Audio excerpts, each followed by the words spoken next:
As gas and electricity prices continue to soar, farmers are looking for cheaper alternatives. There may be one on the bottom of their boots: poo.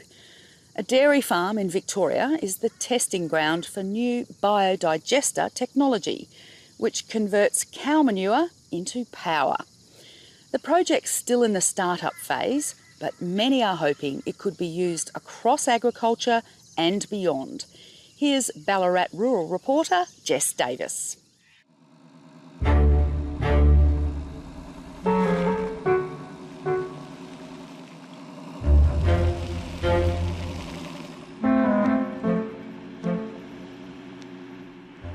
Twice a week, dairy farmer Mark Trigg performs a smelly ritual, spraying fresh cow manure on his pastures. We produce about 24,000 litres of effluent and washdown water a day. We spread that onto our existing pastures now, but we have an issue with the aroma that it creates. Aroma is a rather polite way of putting it. Fresh manure really stinks.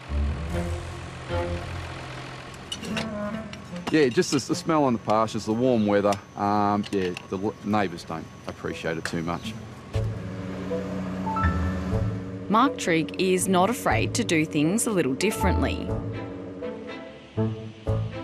His cows are milked by robots. One of the few in Australia. The cows can come in at their leisure to be milked, so there's no 4 a.m. starts.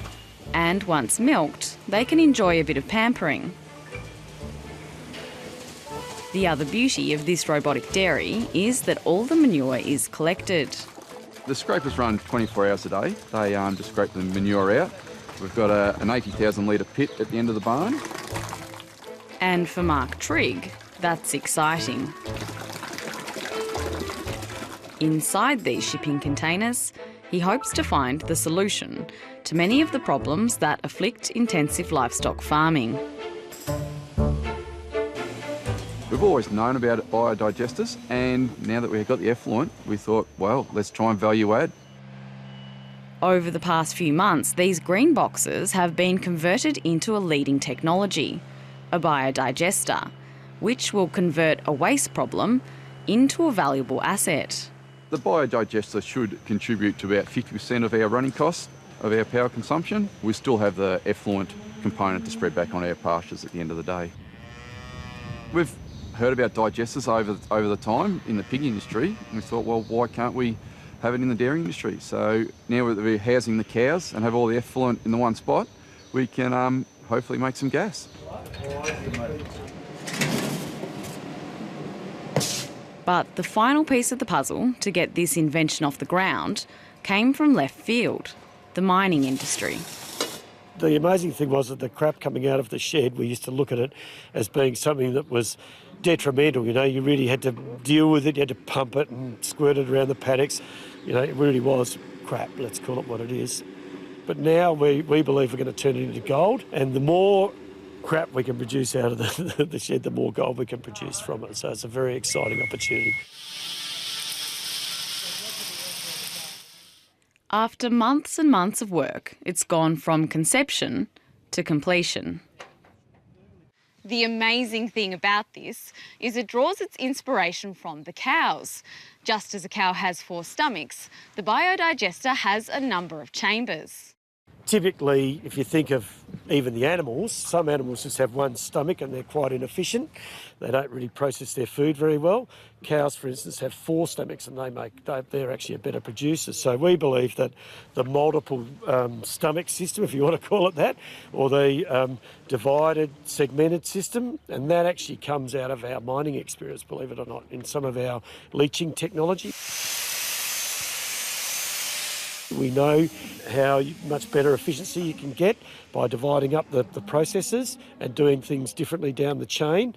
So we're adding efficiency into our systems that we believe not many other people have done before. And that's taken us probably the last few years to really look at that and decide how to make that work properly. So here's our living proof. The The biodigester converts the manure into energy by making gas, and in the process deodorises, turning it into smell-free fertiliser that won't offend Mark Trigg's neighbours. So the containers themselves, the really basic principle behind it is quite simple. It's an anaerobic digester. So basically that means that it's got no oxygen in it. It's zero oxygen, and the bugs breed up. It's a natural process that happens on its own. We don't have to even start it. We just put the manure into the system, and away it go. The bugs start themselves up. They're here in the ground operating all the time, so we don't have to actually make that happen. It does it itself. So we literally just look after it. We maintain an environment for them that's about, as I said, about 35, 37 degrees, and that's all we do. Look after the bugs and feed them, and they do the rest. They make the methane. We pull the methane off the top. The other exciting thing about it is we can store the gas, whereas other renewables you can't store the energy. Sandy Gray and his wife Elizabeth started the company in 1996. It designs and builds gold processing equipment that's now exported worldwide. It might seem like a far cry from the world of dairy farming, but Sandy Gray says he's always had a love of the land. I really love the whole farming thing. Ended up in mining by mistake. We deliberately went into another area, another industry, because mining goes up and down, it cycles quite heavily, and so does farming too, for that matter. But farming for me was a natural one, so I love it. While the biodigester is new for dairy, at a piggery just down the road, it's well and truly tried and tested. We met Jock Charles a long time ago, and Jock's been running his own biodigester for a long, long time. And we were interested in it, had a good chat about it at the time, and then probably about 6 or 8 months later, Jock rang me up out of the blue and said, look, I've got a lot of interest in this. The prototype plant has cost about $2 million, which includes research and development. 27 years ago, Jock Charles's father, Melville, teamed up with an Italian engineer to design their own biodigester. But it wasn't until finding Gekko that Jock Charles felt the time was right to take it further. Look, I've always been asked a fair bit to sort of assist people in building biogas plants, but I really wanted, if I was ever going to team up, it was to be with a good engineering company with a really strong reputation, and to be here in Ballarat with Gekko is an added bonus. Intensive livestock farming has two major problems: a lot of manure and high power costs. Solving those two problems was the genesis of this idea. A lot of advantage as far as power saving. Our system's probably saving us about $200,000 in electricity a year, so that's obviously a big advantage. Like the biodigester on Mark Trigg's farm, this functions like an animal's stomach. Basically, the primary digester is an extension of the pig's stomach. It's heated up to 37 degrees, and basically, rather than feed being in a pig's stomach for a couple of hours, it gets 25 days to break down. So it's really thoroughly decomposed by that stage. You have to stir the tank and keep it warm for the process to occur. But a byproduct of all this activity by bacteria is methane gas, because one of the bacteria that are working in there are called methanogenous bacteria. So they produce a methane gas, which we collect in a bell or a gasometer, and then transfer into engines to generate electricity. Methane gas is a big problem for the pig industry. Methane gas is 25 times more harmful than carbon dioxide, so it is a problem. And by capturing it and combusting it, you're reducing your footprint by 25. For the Charles family, the biodigester has been a success in more ways than one. Because the material coming out at the end, we saw it and thought, well, the odour was dramatically reduced, the pathogens were virtually zero, and there was no weed seed left. We thought, we should really try and start marketing this product. This is just a trial that we started about 5 weeks ago. As you can see, it's a marvellous product.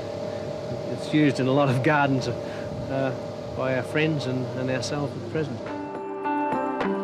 So I started with just one product, which I was sort of throwing on the back of the ute and running around trying to sell. And then gradually I got a larger company in Melbourne to take it on and distribute it. And then we eventually took shares and bought that company as well. So we now do about over 1 million bags a year.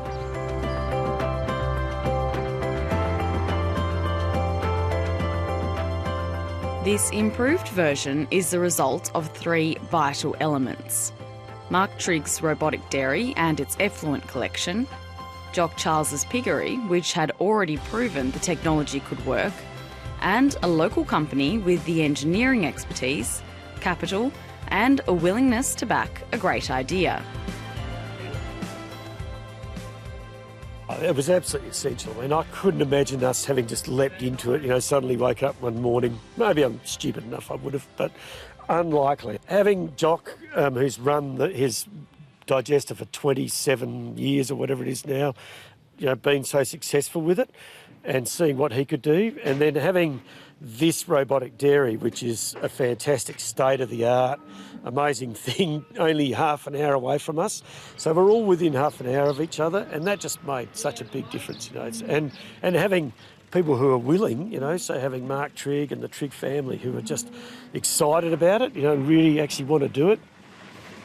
And Mark's engineering background as well. So, it's a perfect storm really for us. It's just been a fantastic opportunity. We were out there banging on doors when no one was talking about global warming or anything like that, and it was a really difficult sell. After their engineer died suddenly, the Charleses gave up trying to take the biodigester any further. Until now. It's really satisfying to see what Gekko are doing with the Triggs. Particularly that it's so different. The containerised version of what they're trying to do is very, very different to anything I've seen. So it's exciting for Australia and for Ballarat. While this is a prototype, the partners believe the future uses of the biodigester could go well beyond farming. Human waste even. We've got interest from a mining company in human waste. They've got communities they've got to deal with in remote areas, and so we think that we might be able to package these things up, transport them to other places and put them in remote places. Use the energy. Why not use the energy if you can? So it's quite exciting. It's coming out of everywhere. Factory waste, food waste. Maybe we're truly into alchemy and we're going to be turning crap into gold finally. Not lead, but cow crap into gold. So there you go. Yeah, very exciting. Yes, we are the guinea pig. Yeah, I got high hopes for it. It's going to be great to be able to, get a bit of value out of the effluent.